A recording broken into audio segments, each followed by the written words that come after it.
जी हां दोस्तों, नीतीश का इशारा मिलते ही लालू ने कर दिया ऐलान, नहीं खाली करेंगे आवास। नीतीश लालू की नजदीकियां खत्म करना ही क्या शाह का असली खेला? खुल गई पोल। स्वागत है आप सभी का। आप देख रहे हैं द राजनीति का विशेष सेगमेंट खबर और विश्लेषण। मैं हूं जबार खान। दोस्तों, आखिर शपथ और सरकार के बनने के महज 11 दिन के भीतर भीतर ऐसा क्यों किया गया कि राबड़ी आवास को खाली करने का जबरन नोटिस चस्पा कर दिया गया? आखिर इसके पीछे क्या मकसद था? क्या दिल्ली में बैठे हुए बीजेपी के आला कमान का? क्या नीतीश कुमार के भविष्य को देखते हुए या आगे आने वाले दिनों की राजनीति को देखते हुए शाह ने नीतीश को डबल क्रॉस किया है? क्या दरअसल लालू और नीतीश के बीच की जो नजदीकियां हैं उसको हमेशा के लिए खत्म करके नीतीश के सामने एक फुल स्टॉप लगाने की रणनीति है? विस्तार से आपको सब कुछ बताते हैं दोस्तों, क्योंकि जब मैंने इन खबरों को देखा, इन तथ्यों को समझा, मैं तो हिल गया। क्योंकि दोस्तों, दशकों से आरजेडी जेडीयू लालू नीतीश के रिश्तों, बीजेपी जेडीयू को कवर करने वालों ने राबड़ी के आवास को खाली करने वाले नोटिस को एक ऐसा कदम बताया जिसने बीजेपी और मोदी शाह की पोल खोल कर रख दी। कहा जा रहा है कि एक बड़े षड्यंत्र के तहत यह कदम दिल्ली के इशारे पर सम्राट सरकार ने उठाया। जी हां, मैं नीतीश सरकार नहीं, सम्राट सरकार कह रहा हूं, क्योंकि नीतीश बतौर शोपीस के सीएम तो हैं, मगर दरअसल शहंशाह शाह सम्राट के जरिए दिल्ली से रिमोट के जरिए सरकार बिहार की चला रहे हैं। यह मैं नहीं कह रहा, ये बिहार और बिहार की राजनीति को नजदीक से उसकी बारीकियों को समझने वाले लोग कहने लगे। मगर दोस्तों, तभी आरजेडी ने सीधे सीधे ऐलान करते हुए कह दिया कि किसी हाल में राबड़ी आवास खाली नहीं होगा। ये लालू परिवार के प्रति दुर्व्यवहार का प्रयास है। सरकार इस तरह की कार्रवाई करके परिवार को अपमानित करना चाहती है। सब कुछ सिर्फ द्वेष और राजनीतिक कारणों से किया जा रहा है। सुनिए आरजेडी के राष्ट्रीय प्रवक्ता को। जो प्रतिपक्ष के नेता होंगे विधानसभा या विधान परिषद में, तो विधान परिषद के नेता उस बने, तो 20 बरस से आप चीफ मिनिस्टर हैं 2005 से, तो अभी तक क्यों नहीं किया आपने? विधान परिषद के सभापति के लिए किया, नेता प्रतिपक्ष विधानसभा के लिए किया, डिप्टी चीफ मिनिस्टर के लिए किया, तो एक चीफ मिनिस्टर भी है, दो एक चीफ मिनिस्टर हैं। लालू जी एक चीफ मिनिस्टर हैं, राबड़ी जी एक चीफ मिनिस्टर हैं, तो आप उसी को कर्णांकित कर देते। जो कर्णांकित आपने किया है हार्डिंग में, जो इसका मतलब जो ईयरमार्क शब्द है, इसका आप इस्तेमाल कर रहे हैं लालू जी को, राबड़ी जी को उस डेरा से वैकेट करने के लिए, हटाने के लिए। तो ये अपमान है, अपमानित किया जा रहा है जानबूझ करके, राजनीति विद्वेष के कारण। और चीफ मिनिस्टर जो भी किया है, तो नरेंद्र मोदी या भारतीय जनता पार्टी का विश्वास हासिल करने के लिए, क्योंकि पुलिस डिपार्टमेंट, गृह विभाग ले लिया बीजेपी ने, तो ले लिया है तो कहीं चूक समझते हैं कि कहीं हमसे चूक हुई है, तो मोदी जी का और भारतीय जनता पार्टी का और आरएसएस का विश्वास हम कैसे जीतेंगे? इसलिए लालू जी या लालू जी के परिवार को, राबड़ी जी के परिवार को अपमानित करें, तो ईर्ष्यावश है, वे द्वेषवश है। क्या कोर्ट में जाएंगे या क्या कुछ जो कुछ करना होगा किया जाएगा, लेकिन डेरा नहीं खाली किया जाएगा। डेरा खाली नहीं, जो करना हो करे। दोस्तों, दरअसल राजनीतिक विश्लेषक इस बात पर हैरानी भी जता रहे हैं कि विधानसभा चुनाव के परिणाम के 11 दिनों बाद आखिर अचानक ऐसा क्या हो गया कि सरकारी आदेश इतनी जल्दी निकाल दिया गया।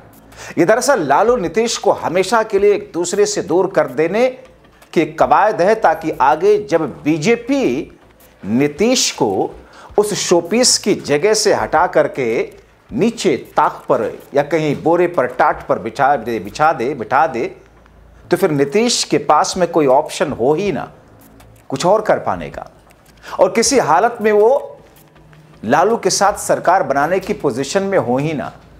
राजनीतिक पंडित कह रहे हैं कि दरअसल बीजेपी राबड़ी देवी और लालू परिवार से बदला ले रही है, उन्हें बिल्कुल पसंद नहीं करते। जाहिर है ऐसे तत्व नहीं चाहते कि कभी घूमते फिरते नीतीश कुमार बगल में स्थित लालू प्रसाद यादव के क्वार्टर में जाकर उनसे मुलाकात करें, या लालू परिवार का कोई सदस्य घूमते घामते उनके आवास में आ जाए। दोस्तों, बिहार को दशकों से कवर करने वाले वरिष्ठ पत्रकार और राजनीतिक पंडित कह रहे हैं कि दरअसल ये सब बीजेपी की एक रणनीति, जिसे आप एक साजिश कह सकते हैं, उसके तहत है। क्योंकि जब उन्हें 10 सर्कुलर रोड का मकान दिया गया था आवास, तब उनके पूर्व मुख्यमंत्री के तौर पर उन्हें राबड़ी को आवास दिया गया था कि वो प्रदेश की पूर्व मुख्यमंत्री हैं। मगर इस बार उनका आवास छीना गया, जहां अलॉट किया गया वो बतौर उप पूर्व मुख्यमंत्री के तौर पर नहीं, बल्कि महज एक विधान परिषद के तौर पर उल्लेख किया गया, जो आप अपने आप में कई कहानी बताता है, जिसके राइटर बीजेपी के लोग हैं। क्योंकि उनसे ये आवास तब भी वापस नहीं लिया गया था जब आरजेडी के विधान पार्षदों की संख्या कम होने की वजह से आरजेडी के पास नेता प्रतिपक्ष होने लायक संख्या बल भी नहीं थी, तब भी उनसे मकान वापस नहीं लिया गया था। मगर अब जबकि बिहार की सत्ता के ड्राइविंग सीट पर बीजेपी है, तो ये सब दिल्ली के इशारे पर हो रहा, क्योंकि इसके पीछे बड़ा मकसद है। एक लालू परिवार को उनकी राजनीतिक हैसियत बताना एक तो ही है, और दूसरा ये कि भविष्य में नीतीश और लालू के बीच की नजदीकियों पर ब्रेक लगा देना। दोस्तों, बिहार सरकार के भवन निर्माण विभाग ने पूर्व मुख्यमंत्री, जैसा कि आप जानते हैं, राबड़ी देवी को होर्डिंग रोड में नया आवास आवंटित करने का आदेश इस तरह से जारी किया जैसे सामान्य बात हो। लेकिन इसमें एक राजनीतिक चालाकी की बात कही जा रही है। वो चालाकी यह है कि सरकारी पत्र में उन्हें पूर्व मुख्यमंत्री के तौर पर आवास देने की बात नहीं लिखी गई, उन्हें विधान पार्षद के नेता के प्रतिपक्ष के तौर पर मकान आवंटित करने की बात लिखी गई। पिछले 20 वर्षों से वो 10 सर्कुलर रोड में रह रही थी, और अब उन्हें 39, यानी कि जब से नीतीश मुख्यमंत्री हैं तब से वो रह रही थी। मगर इस बार एसआईआर की बिसात पर बिहार की जीत को मोदी शाह की झोली में डालने वाले ज्ञानेश कुमार कथित तौर पर, जैसा कि आरोप है, उसके बाद से बिहार की स्थितियां और हालात भी बदलने शुरू हो गए। बिहार में बीजेपी के हिंदुत्व वाले राज्य के तौर पर, एक एक्सपेरिमेंटल राज्य के तौर पर अब देखा जाने लगा। अब सोचिए, 20 वर्षों से नीतीश मुख्यमंत्री थे, लेकिन राबड़ी या लालू परिवार को छेड़ा नहीं था। जैसे ही ड्राइविंग सीट पर बीजेपी आई, कैसे क्या स्थितियां हो गई। दोस्तों, अब उन्हें 39 होर्डिंग रोड का क्वार्टर दिया गया। सर्कुलर रोड वाले मकान की सुविधाओं के अलावा सबसे अहम बात यह कि मुख्यमंत्री आवास वहां से बिल्कुल नजदीक है। दोस्तों, पूर्व मुख्यमंत्री राबड़ी देवी का नया आवास देने का सरकारी आदेश मैंने आपको बताया एक दिन पहले 25 नवंबर को भवन निर्माण विभाग के संयुक्त सचिव सह भू संपदा पदाधिकारी शिवराज की ओर से निकाला गया। इसमें कहा गया कि नेता प्रतिपक्ष बिहार विधान परिषद के आवास हेतु पटना केंद्रीय पुल का आवासीय संख्या 39 होर्डिंग रोड पटना क्रमांकित किया जाता है। तदनुसार पूर्वादेश के विखंडित करते हुए श्रीमती राबड़ी देवी माननीय नेता प्रतिपक्ष बिहार विधान परिषद के नेता प्रतिपक्ष बिहार विधान परिषद हेतु क्रमांकित आवास संख्या 39, ये जैसा कि उसमें नोटिस में पूरा कहा गया।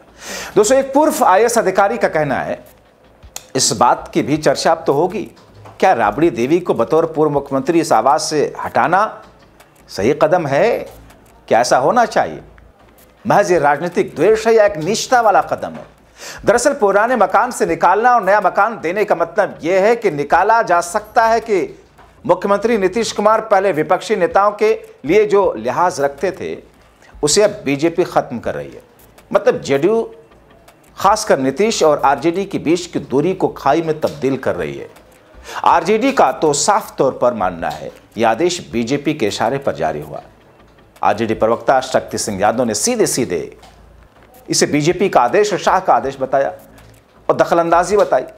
वैसे भवन निर्माण विभाग नीतीश कुमार के करीबी और जेडीयू के वरिष्ठ नेता विजय कुमार चौधरी के पास में है दोस्तों।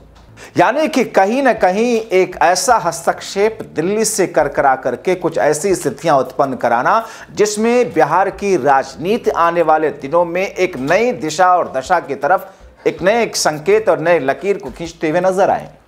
तो फिर ऐसी स्थिति में दोस्तों, क्या बीजेपी और शाह अपनी उस कोशिश में कामयाब हो पाएंगे? क्या महज आसपास होने से ही दिलों की दूरियां या रिश्ते बने होते हैं?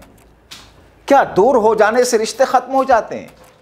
इतनी छोटी सी नॉर्मल सी बात क्या बीजेपी को और शाह को समझ में नहीं आती? अगर नीतीश कुमार को कुछ ऐसा करना ही होगा तो क्यों ऐसी एक्सरसाइज बीजेपी या शाह करने में लगी हुई है जिसमें वक्त जाया कर रही है कि उसके इस बड़े कदम से भी कुछ होने जाने वाला नहीं।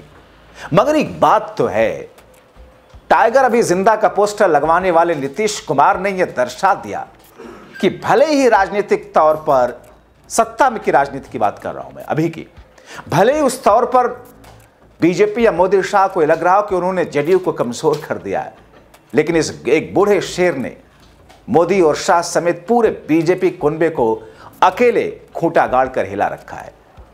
और ऐसे में सोचिए, अगर दो बूढ़े शेर जो कि आज तक बिहार की राजनीति में लालू और नीतीश के अलावा कोई तीसरा, बीते 3 दशकों की मैं बात कर रहा हूं, पहले की नहीं, अब तक हुआ नहीं है, तो अगला कदम शाह और मोदी का क्या होगा? आप क्या सोचते हैं? अपने राय कमेंट बॉक्स में जरूर लिखें। अभी के लिए इतना ही, शुक्रिया।